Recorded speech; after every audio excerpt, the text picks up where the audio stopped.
ကျမအခုပြောချင်တဲ့ဟာလေးရတော့ပေါ့နော်ကျမခေါင်းစဉ်တက်ထားတဲ့အတိုင်းပါပဲကိုထပ်ပို့ပြီးသူများဦးစားပေးတတ်တဲ့သူတွေချစ်တတ်တဲ့သူတွေအတွက်ကျမကဒီ vlog လေးကိုရိုက်တာဖြစ်ပါတယ်အဲ့တော့ဘာကြောင့်ဒီ vlog လေးကိုကျမရိုက်တာလဲဆိုတော့ကျမကိုယ်တိုင်လည်းအဲ့လိုလူတရားဖြစ်ခဲ့ဘူးလို့ပေါ့နော်ကျမရဲ့ဘဝမှာပေါ့နော်တတန်3ပုံ2ပုံလောက်ကကျမသူများအတွက်ပဲလူဖြစ်တဲ့လူစားမျိုးတွေမှာပါတယ်အဲ့ဒါကကျမနဲ့ပေါင်းတင်ခဲ့ဘူးတဲ့အပေါင်းတင်နေနောက်ပေါ့နော်မိသားစုပတ်ဝန်းကျင်နောက်ချစ်သူရေးစားတွေအစားအကုန်လုံးတည်ရနောက်ဆုံးကျမအမျိုးသားအစားပေါ့နော်ကျမဆိုရင်ခုနောက်ပိုင်းမှာပေါ့နော်အရင် boundary ထားလိုက်ပေမဲ့ကျမရဲ့ပင်ကိုစိတ်ရင်အခန့်ကအဲ့လိုကျမတို့လူမျိုးတွေကတက်ကိုရှိတာဘာလဲဆိုတော့သူများကိုပေးရကြွရရင်အလိုလိုနင်းပျော်တဲ့လူစားအမျိုးတွေပေါ့နော်သူများကကူညီလိုက်ရရင်ပျော်တယ်ကိုကြောင့်သူများ knowledge လေးတစ်ခုရသွားတာပဲဖြစ်ဖြစ်သူများအကျိုးရှိသွားပဲဖြစ်ကိုမှဘာမှမရအောင်နော်ဒါပေမဲ့ကိုအဲ့လိုလေးလုပ်ပေးလိုက်ရတယ်ဆိုရင်ကိုပဲကိုမှကပျော်နေတဲ့ဟာမျိုးလေးပေါ့ဒီလိုလူတွေကတက်ရှိတယ်ဒါအဲ့လိုလူတွေကဘာဖြစ်တတ်လဲဆိုတော့ပေါ့နော်သူတို့ကအပေါ်ယံကြည့်လို့ရှိရင်တော့လူတခြားလူတွေတော်တော်သူတို့အရန်ကောင်းပေမဲ့သူတို့ကိုနိုင်သူတို့ကိုတိုင်းအတွက်ကြတော့ကျမတို့ကအစင်မပြေမှုတွေအများကြီးကြုံရတတ်တယ်အဲ့တော့အဲ့ဒါကအဲ့လိုအစင်မပြေမှုမကြုံတွေ့စေချင်ရင်စိတ်ထားတတ်ဖို့လိုတယ်ပေါ့နော်အဲ့တော့ဘာလဲဆိုတော့ကျမတို့ကလွတ်ချတတ်ရမယ်လွတ်ချတတ်တယ်ဆိုတာကအဲ့လိုမျိုး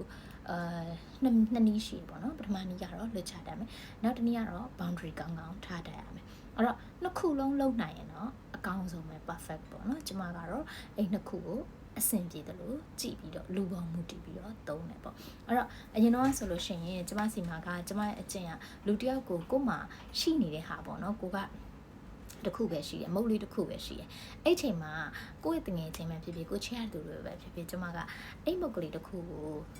တယောက်တော့ခွဲစားတာမျိုးထက်သူ့ကိုတခုလုံးပေးလိုက်တယ်ကိုကမစားဘဲနေဒီလိုလူစားမျိုးပေါ့နော်သူ့အတွက်ကိုဘာလုပ်ပေးရမလဲသူအဆင်ပြေသွားအောင်ဘယ်လိုလုပ်ပေးရင်ကောင်းမလဲဆိုတဲ့ဟာမျိုးကိုတီးတန့်စဉ်းစားပြီးတော့ကိုယ့်ရဲ့ site ကိုဘက်ချမ်းကိုလုံးဝထည့်ပြီးတော့မစဉ်းစားတော့တချို့လူတွေကကြတော့ဒီရဲ့ value ကိုကျမတို့ကဆက်ဆံတဲ့လူတွေဆိုတာလည်းအမျိုးမျိုးရှိတာလေနော်တချို့ကြတော့ဒီရဲ့တန်ဖို့သူငါ့ကိုအလုပ်ပေးနေပါလားတခါလေကြာရင်ကျမတို့ကပတ်စံနေငွေကုန်ကြေးကြခံပြီးလုပ်ပေးတာမျိုးဟုတ်ချင်မှာဟုတ်လိမ့်မယ်နော်အဲ့တော့ငွေရှိတဲ့လူတယောက်နဲ့ဆက်ဆံတဲ့အခါမှာပတ်စံရှိတဲ့လူတွေရဲ့သဘောပဲဖြစ်ဖြစ်ဒါမှမဟုတ်ငွေကိုတန်ဖိုးထားတဲ့လူတွေအနေနဲ့ကြတော့ပတ်စံနဲ့လုပ်ပေးတဲ့အရာတွေမှဒါကတန်ဖိုးရှိရလို့ထင်တာတကယ်ကြတော့တခါလေကြာလို့ရှိရင်ကိုယ့်ရဲ့လှုပ်အားနဲ့ကူညီတာမျိုးပဲဖြစ်ဖြစ်တခါလေကြာရင်ကိုယ့်ရဲ့စိတ်အတွင်းကိုယ့်ရဲ့စိတ်နှလုံးလေးတွေကနေသူ့ကိုမေတ္တာလေးထားပြီးတော့စေနာလေးထားပြီးတော့ပြောပြတာဖေးမာတာလိုအပ်တဲ့အချိန်မှာတူတူရှိပေးနေတာဒါတွေအကုန်လုံးကလည်းတကယ်ကတော့မေတ္တာတန်ဖိုးတွေပဲပေါ့နော်အဲ့လိုချစ်ပေးတဲ့သင်္ကေတတွေပဲ love language တစ်ခုပါပဲဒါပေမဲ့အဲ့ဒီမှာနှစ်ပိုင်းမှာတချို့လူတွေကကြာအဲ့လိုမျိုးလေးလှုပ်ပေးတာလေးတွေဘာလေးပဲလှုပ်ပေးလိုက်သူကတော်တော်ချစ်တတ်တဲ့လူပဲသူကကူညီပေးတတ်တဲ့လူပဲသူရှိတာငါ့ဘဝအတွက်ကံကောင်းလိုက်တာဆိုပြီးတော့တချို့ကတန်ဖိုးထားတယ်တချို့ကကြာအဲ့ဒါမျိုးမဟုတ်တချို့ကကြာအဲ့ဒါအခွင့်အရေးလို့မြင်တဲ့လူကတတ်ရှိတယ်ဒါကသူလုပ်ပေးရမယ့်ကိစ္စပဲသူဒီလိုလုပ်ပေးနေကြပဲအရေးမကြီးပါဘူးလေဆိုတာမျိုးပေါ့ဥပမာဖြင့်ကျမတို့ပေါ့နော်လူတယောက်ကိုယ့်ဘက်ကကြီးပဲအချိန်ပေးတယ်ဆိုတော့ကိုယ်ကကြီးပဲအချိန်ပေးတယ်သူကကိုယ်အချိန်ချိန်နေဆိုလို့ရှင်ကိုယ်ကကြီးပဲသွားတယ်သူကကိုယ်ချိန်တဲ့နေရာဘယ်တော့မှမလာတယ်လူတယောက်ကိုကတခါတော့ပေါ့နော်ကိုရှိနေအောင်ခေါ်ကြည့်ရင်သူလာဖို့ခဲရင်လိမ့်မယ်ဘာလို့ဆိုအရင်လဲသူပဲလာနေကြပဲငါဘလို့တကူတခါသူရှိနေအောင်သွားမှာလဲဟဲ့နေမလာလိုက်လေဆိုတာမျိုးသူတို့ဘက်ကနေပြီးတော့အလွဲတကူပြောထွက်ဖို့ဝင်မလေးဘူးဘာလို့လဲဆိုတော့ကိုကအကျင့်လောက်ထားလို့ဒါကိုကျမကိုယ်တိုင်နဲ့ relationship တစ်ခုမှကျမကြုံတွေ့ခဲ့ရဘူးလေပေါ့နော်အဲ့တော့အရင်တော့ဆိုလို့ရှိရင်ကျမကအဲ့လိုမျိုးသွားပြီးတယ်ရှိပြီးတယ်အတူရှိပြီးတယ်ကိုမှရှိနေတဲ့အရာကိုဝေမျှပြီးသုံးဆွဲတာပဲဖြစ်ဖြစ်ဒါမှမဟုတ်အဲ့လူအတွက်ပဲကိုကသုံးပေးတာပဲဖြစ်ဖြစ်အဲ့ဒါရဲ့အကုန်လုံးကကိုချစ်လို့လုပ်ပေးတာဒါပေမဲ့တချို့ကကြတော့ဒါက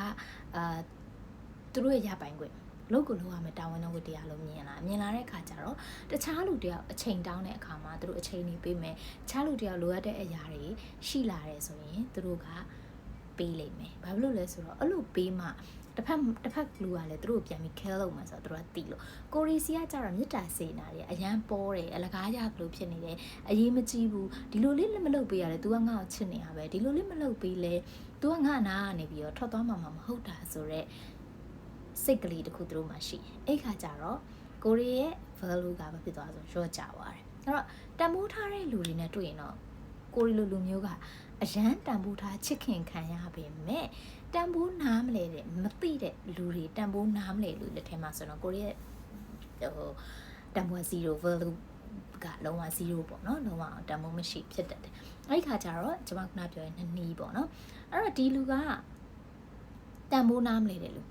ဘာကိုမှကိုကဘာမှပြန်ရခြင်းလို့တဲ့စိတ်မရှိလို့ဘာမှမတောင်းဆိုဘူးဆိုရင်တော့မှသူ့ဘက်ကအခွင့်ရေးပြီးအခွင့်ရေးယူဖို့ကြီးပဲသိပြီးထပ်တလဲလဲတောင်းဆိုမှုတွေတအားများလာတယ်လို့ဆိုရင်ကိုယ့်ဘက်က boundary ထားရမယ်ဆိုတဲ့လူပဲဒါမှမဟုတ်ရင်ဖြတ်ချရမယ်လို့ပေါ့နော်လုံးဝဖြတ်ချလိုက်ရမယ်လို့အဲ့တော့ဒီသူတို့တောင်းဆိုမှုတွေကိုကိုမလုပ်နိုင်ဘူးဆိုတဲ့ဟာကိုကပြပြတသားရှင်းရှင်းနဲ့ညှင်းဆိုတတ်ရမယ်ပေါ့နော်နောက်ပိုင်းမှာကျမကအဲ့အကျင့်တင်တယ်လူတိုင်းပေါ်မှာသဘောကောင်းတာတဲ့သဘောကောင်းတဲ့လူကိုညီတဲ့လူ value ကိုနားလေတဲ့လူဒါလိုလုပ်ပေးနေတာဟာသူတို့ကိုမေတ္တာစေနာရှိလို့ချစ်လို့လုပ်ပေးတာလူတိုင်းကိုလိုက်ပြီးတော့treat လုပ်နေရလဲမဟုတ်ဘူးကိုချစ်လို့ကိုလုပ်ပေးနေတာပါဆိုတာကိုနားလေတဲ့လူတွေပေါ်မှာပဲကိုရဲ့မေတ္တာစေနာတွေအချိန်တွေကိုသုံးဆွဲတော့တယ်အဲ့လိုမှမဟုတ်ကျွန်မမသုံးတော့ဘူးပေါ့နော်ဒါ boundary လေးထားတယ်ကန့်သက်လိုက်တယ်အဲ့တော့okay အရင်လိုလည်းမဟုတ်ဘူးလို့ပြောရင်လည်းဟုတ်တယ်ဒီလိုပါပဲပေါ့နော်ကိုမှလည်းအချိန်လိုတယ်ကိုရဲ့အင်အားတွေခွန်အားတွေကိုဘဝဆိုတာရှိသေးတယ်ဒီလိုမျိုးလေးပေါ့ဒါ boundary ထားတဲ့နည်းလမ်းလေးပေါ့နော်နောက်တစ်ခုကတော့